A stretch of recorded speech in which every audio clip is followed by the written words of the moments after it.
वाल्मीकि भाइयों, मेरे भोले भाले समाज के लोगों, जब तुम्हारा बच्चा पढ़ेगा, अगर कंपटीशन फाइट करेगा तो उसको कोई जाटव, कोई बैरवा, कोई बड़ाई का बच्चा नहीं रोक सकता। लेकिन जब आप पढ़ोगे नहीं, आप अपने बच्चों को कावड़ों में ढोते रहोगे, आपके बच्चे पास ही नहीं होंगे 12वीं में, आपके बच्चे कंपटीशन में बैठेंगे नहीं, तो आरक्षण कैसे मिलेगा? आज आरक्षण किसी जाति की वजह से नहीं मिलता है, कैटेगरी की वजह से मिलता है, शेड्यूल की वजह से मिलता है, एससी शेड्यूल की वजह से। आप एससी शेड्यूल में सब हो, आज 1100 से ज़्यादा जातियाँ एससी में हैं, और उन सबको एक ही कहूँगा कि इस शिक्षा के मंत्र को पढ़ लीजिए। बाबा साहब ने जो बताया था उस बात को समझ लीजिए। और आज जो आंदोलन हो रहा है यहाँ पर, ये 9 अगस्त को, ये आंदोलन भी उसी के लिए हो रहा है जो बाबा साहब की मूर्ति थी, जो एक संदेश देती थी कि जाओ मेरे बच्चों, शक्ति के मंदिर अर्थात संसद में कब्जा करो। हमने संसद में कब्जा करने की बजाय हमने घर घर में मंदिर बना लिए, हमने घर घर में कावड़े ढोली, हमने घर घर के नेता बना लिए। हमने जिस नेता ने पैसा दिया, जिस नेता ने दारू दी, जिस ने कपड़े दिए, जिसने नौकरी में ट्रांसफर कर दिया, हमने उसके गीत गा लिए और उसको बना दिया। आज हमारा पिछड़ापन, इसके लिए हम खुद जिम्मेदार हैं, क्योंकि मेरा समाज वोट की कीमत को नहीं समझ पाया है। आज नौकरी पेशा वर्ग 90% से ज़्यादा नौकरी पेशा वर्ग जिम्मेदार है, और वो जो रिटायर हो गए हैं वो भी उसके लिए जिम्मेदार। क्यों? जब समय था तो उन्होंने इस समाज को सही दिशा नहीं दिखाई, बस अपनी घर की नौकरी के लिए, अपनी घर की रोटियों के लिए, अपने ट्रांसफ़र के लिए इस भोले भाले समाज को गुमराह कर दिया। नहीं जी, ये रामविलास पासवान बहुत अच्छा नेता है, ये उठावले जी बहुत अच्छे नेता हैं, इनको वोट दे दो। और मेरा समाज ऐसे गूंगे बहरे, ऐसे गोबर खाने सांसदों को जिताता आया, और हमारा संविधान खत्म होता गया, हमारे अधिकार खत्म हो गए। तो मेरे समाज को समझना पड़ेगा, हमें एकजुट होना पड़ेगा। दूसरा एक निवेदन है, 21 अगस्त को आंदोलन बड़ा होगा, आपको इस आंदोलन के माध्यम से ध्यान रखना है, क्योंकि हमने अप्रैल के आंदोलन में 13 भाइयों को खोया था। किसी सरकारी संपत्ति को नुकसान नहीं करना, आंदोलन को संवैधानिक रास्ते से भारत बंद को करना है, क्योंकि कुर्बानियाँ तो होंगी, कुर्बानियाँ हुए बिना परिवर्तन नहीं हो सकता है, क्योंकि अब तो करो या मरो की स्थिति है, ये आपातकालीन स्थिति है। अगर अब भी अपने व्यक्तिगत स्वार्थ नहीं छोड़ा आप लोगों ने, मेरे समाज के लोगों ने अगर व्यक्तिगत स्वार्थ नहीं छोड़ा, तो निश्चित रूप से हम गुलामी की तरफ जा रहे हैं और जा रहे हैं। इस तालिबानी सरकार, सुप्रीम कोर्ट, इन सब लोगों को एक आगाह कर रहे हैं कि सुधर जाओ, ये समय विकट है। अगर आप लोग नहीं समझे और इस तालिबानी आदेशों को नहीं रोका, तो निश्चित रूप से ये देश गृह युद्ध की तरफ जा रहा है, और इसके जिम्मेदार आज जो सत्ता में बैठे हैं वो लोग होंगे, या जो फैसला ले रहे हैं वो लोग होंगे। आज भी मेरा भाई जब नौकरी कर लेता है और वो अपनी मर्जी से घोड़ी पे चढ़ना चाहता है, 4000 रुपए घोड़ी वाले को देके, आज भी उसको प्रशासन से क्यों मदद लेनी पड़ती है घोड़ी चढ़ने के लिए? वहाँ वर्गीकरण कहाँ जाता है? घोड़ी पे चढ़ना जरूरी है, हवाई जहाज पे चढ़ो ना।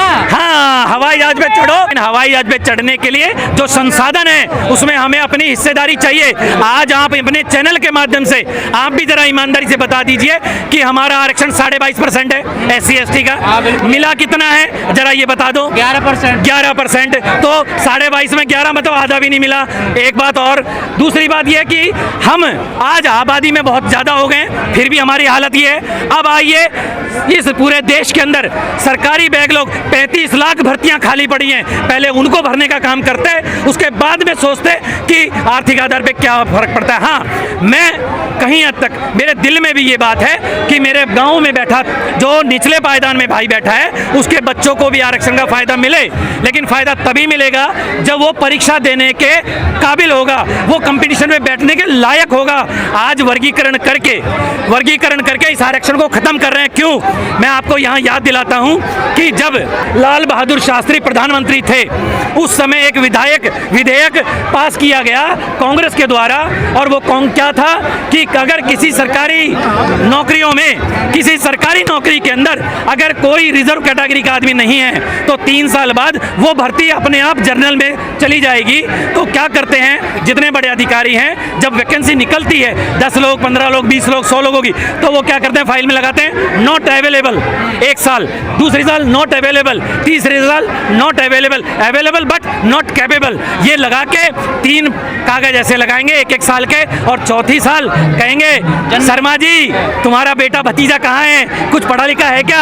अरे यार चाय पानी पिला देना, नौकरी खाली पड़ी है। और धीरे धीरे मेरे समाज की रिजर्व कैटेगरी की भर्तियां सारी की सारी उन नॉन रिजर्व कैटेगरी को, उन जनरल कास्ट के लोगों को चली गई और हमारा समाज चुपचाप हाथ पे हाथ रखकर बैठा है, कावड़ ढो रहा है। और हमारे 131 सांसद मुंह में गोबर जमाकर रीढ़, बिना रीढ़ की हड्डी के वो लोग वहाँ संसद में मजे काट रहे हैं। गोबर, दही दही होता तो अलग ही बात थी, हमारा तो समाज का गोबर खा के चले गए और हमारा समाज आज उन्हीं को जिता रहा है। मैं कहता हूं कि अब 5 किलो राशन, फ्री महिलाओं की टिकट, फ्री बिजली के चक्कर में मत पड़ो। इस देश के संसाधनों में भी तुम्हारी उतनी हिस्सेदारी है और वो मांगोगे तब मिलेगी, उसके लिए लड़ोगे तब मिलेगी। अपने आने वाली पीढ़ी के अगर संवैधानिक अधिकारों को बचाना चाहते हो, अगर संविधान को बचाना चाहते हो और अपने बच्चों को गुलामी से बचाना चाहते हो तो एकजुट हो जाइए। आज भी हमें उस 2 अप्रैल 2018 की याद आती है जब हमने 13 भाइयों को खोया था, लेकिन वो पहला ही ऐसा आंदोलन था जिसके कारण मोदी सरकार को वापस बैकफुट पे आने के आकर झुकना पड़ा था। आज दोबारा से 21 अगस्त आ रहा है। मेरे भाइयों, मेरे देशवासियों, इस शोषित वर्ग के समाज के लोगों, आज आपसे निवेदन है कि आप तैयार रहिए। मैं कहता हूं इस फैसले से एक समाज खुश भी हो रहा है, एक बड़ा तबका। मैं बताता हूं कौन सा समाज खुश हो रहा है। जिन लोगों ने याचिका लगाई है, मैं आपसे कहता हूं कि वो लोग क्या कहते हैं, बहकाते आ रहे हैं। वाल्मीकि समाज में जाएंगे कि तुम्हारा आरक्षण तो बैरवा खा गए, तुम्हारा आरक्षण तो जाटव खा गए, तुम्हारा आरक्षण तो बड़ाई खा गए। अरे मेरे, पहले सुप्रीम कोर्ट को ये संज्ञान में लेना चाहिए कि 75 साल आज़ादी के बाद में भी जिनको वो क्रिमिनल से आरक्षण से बाहर कर रहे हैं, क्या उनके बच्चों को सम्मान मिलता है? क्या आज भी एससी का आईपीएस अधिकारी बनने के बाद उसको प्रशासन से साथ लेके जब घोड़ी पे बैठना पड़ता है? उदाहरण सर आपको राजस्थान, गुजरात देखने को मिल सकता है। आज भी पानी की मटकी को हाथ लगाने पर और बच्चे को मार दिया जाता है। आज भी मुझे घोड़ी पे चढ़ने से रोका जाता है, चाहे बेशक मेरे घर में गाड़ी है, घोड़ा है या मकान अच्छा है। तो पहले सुप्रीम कोर्ट को वहां आना चाहिए कि क्या हमारी सामाजिक स्थिति वहां आई जिससे सम्मान में हमें समाज में बराबरी मिले? क्या आज भी एससी कम्युनिटी को जनरल सीट पे टिकट देती हैं क्या ये सरकारें? तो सुप्रीम कोर्ट को यहाँ सोचना चाहिए कि हमारी स्थिति कहाँ है। हाँ, दूसरी बात यह है कि जो कोटे में कोटा कर रहे हैं या जो वर्गीकरण कर रहे हैं, ये पूर्ण रूप से गलत है, असंवैधानिक है।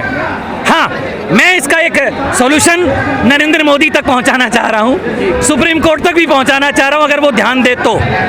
अब तो कोटा सबको मिल रहा है, आरक्षण ईडब्ल्यूएस के माध्यम से, ओबीसी के माध्यम से, मतलब एससी एसटी सबको मिल रहा है ना। तो मैं आपके चैनलों के माध्यम से सुप्रीम कोर्ट को, उनके जजों को या इस देश के भला चाहने वाले लोगों को कहूँगा कि अब जो आरक्षण मिले वो सरकारी स्कूल के प्रोडक्ट को मिले जो 8वीं से लेकर 12वीं तक सरकारी स्कूल में पढ़े। उससे ये फर्क पड़ेगा कि ज़्यादातर गरीबों के बच्चे सरकारी स्कूल में पढ़ते हैं। एससी का आदमी कलेक्टर बन गया लेकिन अपने बच्चों को आरक्षण चाहिए। गांव में जो मजदूरी करने वाला है उसको आरक्षण नहीं मिल रहा है क्योंकि वो अपने बच्चों को इंटरनेशनल स्कूल में पढ़ा रहा है, वो अपने समाज से, अपने गांव से छोड़कर दूर चला गया है। आपने नई लाइन खींच दी है। अब नई लाइन नहीं खींची है मैंने, क्योंकि इस देश को अगर बदला जा सकता है और हमारे समाज का अगर भला हो सकता है तो शिक्षा से हो सकता है, बिजनेस से हो सकता है, रोजगार से हो सकता है। देश का बदलने का ठेका दलितों ने ले रखा है। जी बिल्कुल ले रखा है, क्योंकि इनको ही सबसे निचले पायदान पे ला के रख दिया है। एक और बात बताता हूँ कि जब सरकारी स्कूल में सबसे ज्यादा गरीबों के बच्चे पढ़ते हैं, अगर सरकारी स्कूल की शिक्षा बदल जाए, जो सरकारी स्कूल में टीचर पढ़ाने वाला हो, चाहे एससी का हो, एसटी का हो, ओबीसी का हो, वो अपने बच्चों को आरक्षण की बात तो करता है लेकिन वो अपने बच्चों को प्राइवेट स्कूल में पढ़ाता है। हमारा गरीब जो तबका है जिसकी दुहाई ये सुप्रीम कोर्ट या सरकार दे रही है या बीजेपी वाले दे रहे हैं, एक बार उनके घरों में जाकर के तो देखो कि वहाँ क्या हालत है। वो बच्चों को सरकारी स्कूल की फीस तक जमा नहीं करा पा रहे हैं, ड्रेस नहीं दिलवा पा रहे हैं। वर्गीकरण गलत है। वर्गीकरण किस आधार पे करना चाहते हो? एक मिनट, वर्गीकरण एससी एसटी वर्ग में जो निचले तबके पर रह रहे हैं, हाँ? जो अभी शहर तक नहीं पहुंच पाए, उनको लाभ मिलना चाहिए। अच्छा, उसका तय कैसे करेंगे आप? आर्थिक आधार पे करेंगे ना, आर्थिक आधार पे। तो मेरे भाई मुझे ये बता दो